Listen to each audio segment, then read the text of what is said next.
எத்தனை ரன்னா? 3 run team.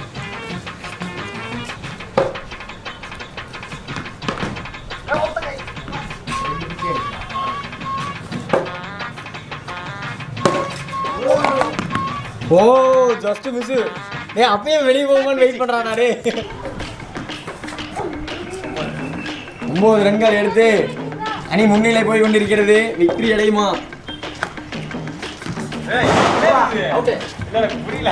ஆடுறது batsman.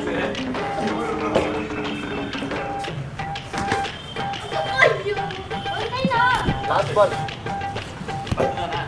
முத்தாஸ்.